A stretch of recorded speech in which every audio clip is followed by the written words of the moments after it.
はい、皆さん、さやかです。今日のビデオでは今年のデスティネーション D23 で公開された世界中のディズニーテーマパークについての全てのアナウンスメントとアップデートについて詳しくシェアしていきたいと思います。ディズニーファンなら知っておきたいワクワクなニュースが満載なので、ぜひ最後までしっかりと見ていってください。それでは行きましょう。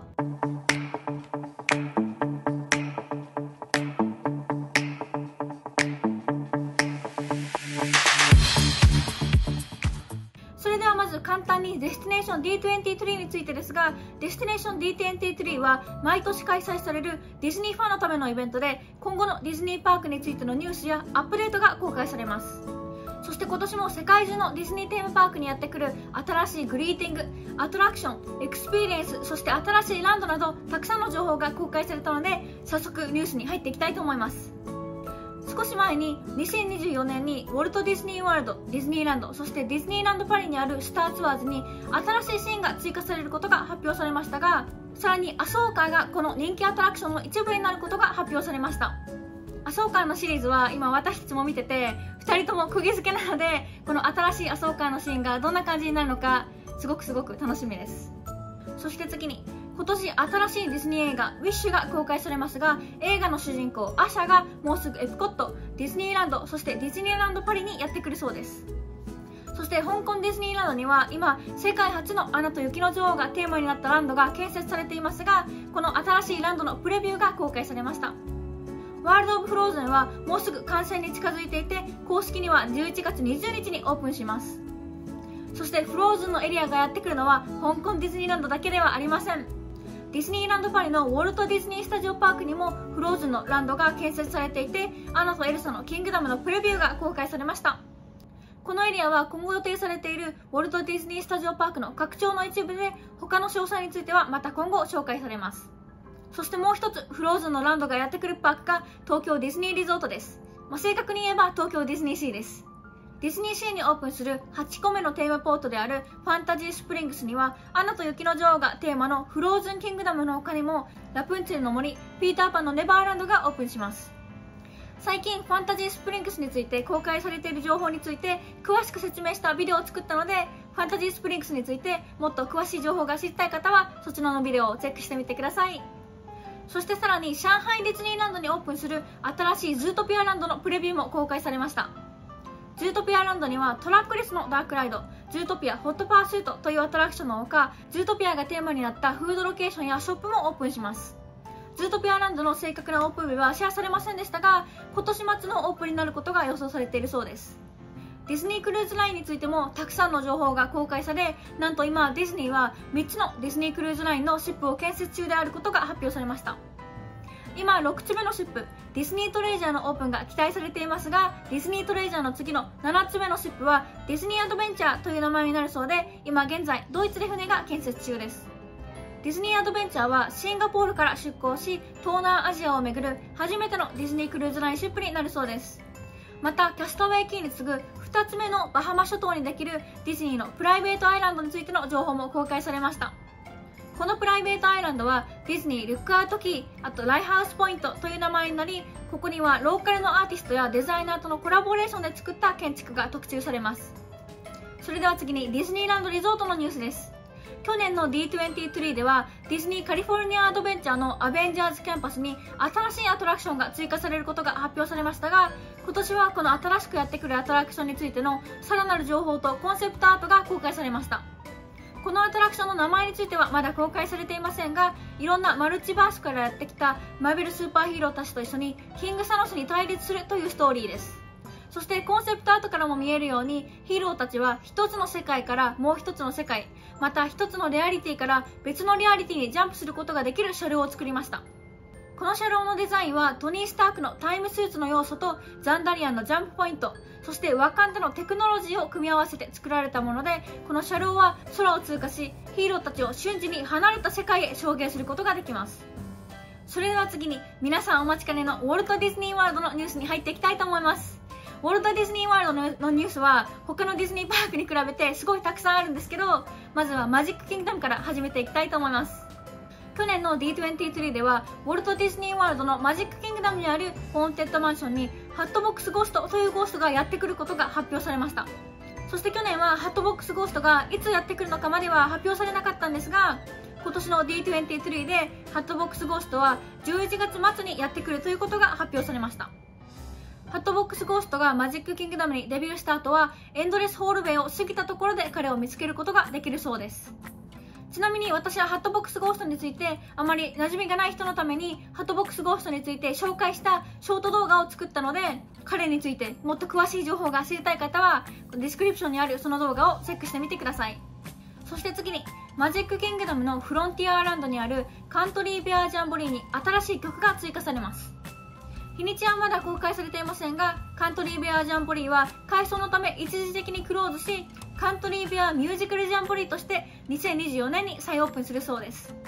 そして再オープンされた後はクマたちがいろんな人気曲をさまざまなジャンルのカントリーミュージックでお披露目します。それでは次にアドベンチャーランドにカリブの海賊がテーマのラウンジがオープンすることが発表されました。このラウンジはカリブの海賊のアトラクションの近くにオープンし、アトラクションのストーリーをつなげた今までにないような体験になるそうです。さらに昔アドベンチャーランドに住んでいたザ・バーカーバードもこのラウンジにやってくるそうです。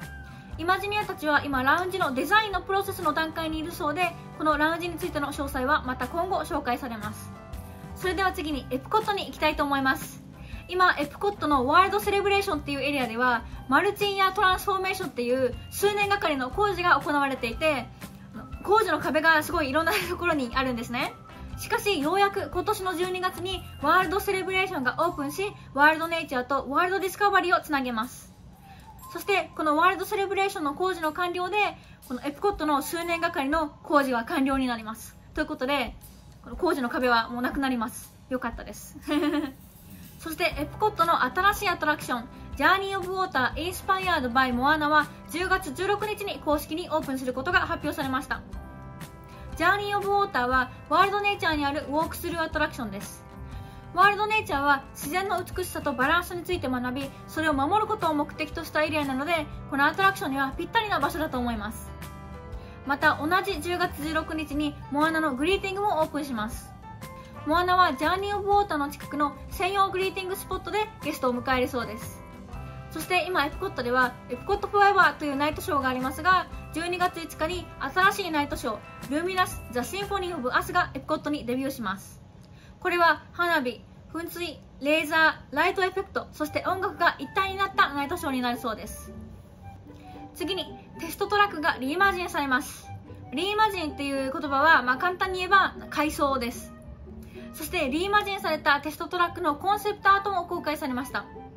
再オープンされた後はワールド・オブ・モーションからインスピレーションを受けた新しいバージョンのテストトラックになります。ワールド・オブ・モーションは今テストトラックが存在している場所に昔存在していたアトラクションで、1996年にテストトラックの場所を空けるためにクローズされました。そして新しいテストトラックの詳細についてはまた今後公開されます。そしてエプコットのイマジネーションパビリオンにフィグメントのグリーティングが復活しました。フィグメントっていうディズニーキャラクターは日本のディズニーにはいないので、フィグメントについてはあまり馴染みがない方が多いと思うので、私は最近フィグメントについて紹介したショート動画を作りました。なのでフィグメントについてもう少し知りたい方はそのショート動画をチェックしてみてください。それではエプコットの最後のニュースです。9月22日からディズニー100の一環としてソアリンが期間限定でソアリンオーバーカリフォルニアに変身します。ソアリンオーバーカリフォルニアはディズニーランドにあるバージョンのソアリンで、エプコットのソアリンでは世界各地の有名な場所が特集されているのに対して、ソアリンオーバーカリフォルニアではカリフォルニアの景色が特集されています。なのでエプコットのソアリンでも期間限定でカリフォルニアの美しい景色を楽しめるようになります。それでは次にアニマルキングダムに行きます。アニマルキングダムにズートピアを元にした新しいショーが登場します。このショーはツリーオブライフシアターで上映されるそうです。この新しいズートピア体験はゲストがジューディ・ホップスとニック・ワイルド、そして他のキャラクターと一緒に映画で見るズートピアの世界を旅していくというコンセプトです。イマジニアたちは今このコンセプトの完成の段階にいるそうで、このショーについての詳細はまた今後紹介されます。それでは今年の D23 で紹介されたしっかりとしたニュースは以上なんですけど、これらの決まったアナウンスメントに加えてブルースカイプロジェクトっていうまだイマジニアたちがブレインストーミングの段階にある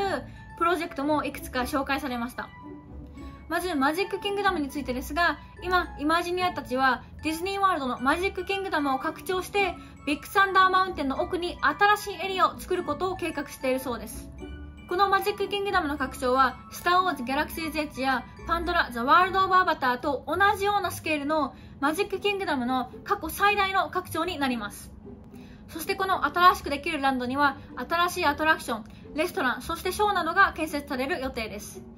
そしてマジックキングダムだけでなくアニマルキングダムのブルースカイプロジェクトについてもシェアされました。イマジニアたちはダイノランド USA を新しいランドに開設する計画をしているそうです。そしてこの改装されたランドがどんなランドになるかというと、トロピカルアメリカという地域にインスピレーションを受けた場所になるそうです。で、去年の D23 ではここはズートピアランドになるという案がシェアされましたが、なんと今年はまた話が変わって今はこのランドはトロピカルアメリカになるという風に話が進んでいるそうです。ちなみにトロピカルアメリカは西半球の赤道のすぐ南と北にある地域でたくさんの物語のインスピレーションになっている場所です。そしてこのエリアにはエンカントとインディアナ・ジョーンズが元になったアトラクションが検討されているそうです。さっきも言った通り、このアニマルキングダムの拡張とダイノランド USA の改装はブルースカイプロジェクトって言って、まだブレインストーミングの段階にあるプロジェクトなので、今のところまだ何も決定されていることがありません。そしてダイノランド USA の改装の計画がズートピアランドからトロピカルアメリカに変わったみたいに、今後変更がいろいろあると思うんですけど、この2つのブルースカイプロジェクトについては今後またディズニーがしっかりとしたアナウンスメントをするのを待ちたいと思います。それでは今年の D23 で発表された全てのアナウンスメントとアップデートについては以上になります。このビデオを楽しんだらビデオにいいねをよろしくお願いします。そして今後のディズニーやユニバーサルのコンテンツも見逃さないように、まだマークサイロストインワールドにチャンネル登録をしていない方はチャンネル登録とチャンネルの通知をオンにすることも忘れないようにしてください。それではまた次回のビデオでお会いしましょう。Make today magical. Bye!